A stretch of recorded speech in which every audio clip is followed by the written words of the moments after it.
I-video ko na lang tong 4,000 square meter na ito. Titulado nito uncle, no? Tapos pangalan na ng seller natin. Oo. Tapos yung sa presyo niya na 1.4 sagot niya yung capital gain tax. Kaya maganda po. 4,000. Tapos ito yung mga kapitbahay mo, napakarami na. Ayan, may mga kapitbahay na dito. May mga kuryente na sila. Ewan ko kung saan sila kumuha. Pero at least may pakukuhanan na po ng kuryente. So ito yung boundary niya. Itong bakod na to. Tapos yan. Itong ilang mangga tongkol? Dalawa, no? Ah, dosing mangga to. Dosing mangga pala to. Dosing mangga itong 4,000 square meter na ito. So ayan. So marami pa siguro doon. 12. Tapos napakalapad ng frontage. Mga ano to. Mga nasa 40 meters below. Kasi corner lot siya. So, sabihin na nating ano. Nasa 60 meters corner lot kasi siya. Papakita ko lang po sa inyo. Ayan. Papakita ko lang po para po makita ninyo. So corner lot. Ayan, binidyo ko na kasi sabi ko kausapin mo na yung seller, pero nakausap na din naman na pala niya na uncle. Sabi niya 1.4 sagot po ang capital gain tax tsaka agent fee, pwede na po yun. Hindi mo naman po basta sa amin masaya kami sa ano. So yun yung boundary doon sa part na yun. Masaya po kami sa 5%. At least kumikita po, kikita kahit konti. Kung mabili nyo maganda po. So dito po yung boundary. Ayan. So para makita rin yung mga kapitbahay nyo rito, marami na talagang kapitbahay. Dito sa part na yan, napakarami na rin pong nakabili. Ganun din po. Dati kasing ano to kumbaga nagkanya-kanya po silang bigay ng road right of way. Maluwang po ang right of way, kasya po ang sasakyan. So ito po yung boundary, ayan.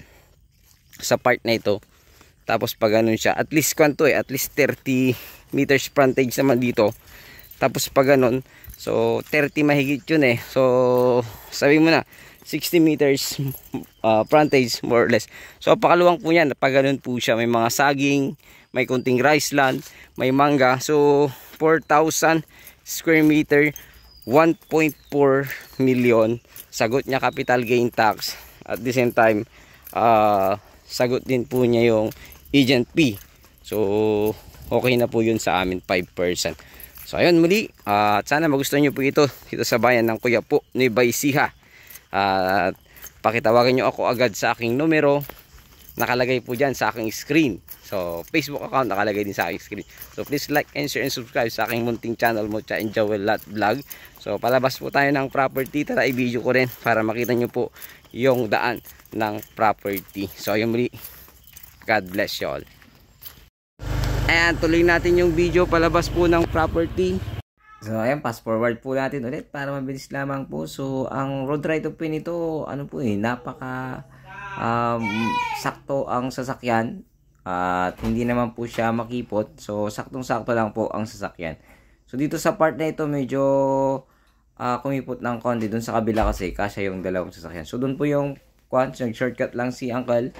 Tapos ayan, yun po yung sa may property, tapos dito naman yung palabas na ng property. So ayun, ulitin ko, maluwag din po yung right of way, masukal lang po sa both side ng right of way, kaya hindi nalilinisan, kaya hindi po pansin yung kanyang luwang. So ayan, palabas na tayo ng highway. So paglabas mo nito, highway na kasi, kaya maganda po.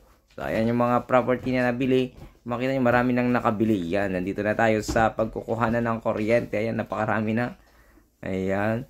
So kitang-kita po, paglabas mo po dito sa ayan, napakagandang farm yan. Nakabili din po yan dito sa lugar na yan. So ito, dito na tayo sa mismong highway. Papunta po yan ng Quiapo at Rosales. Ayun, maraming salamat. God bless you all.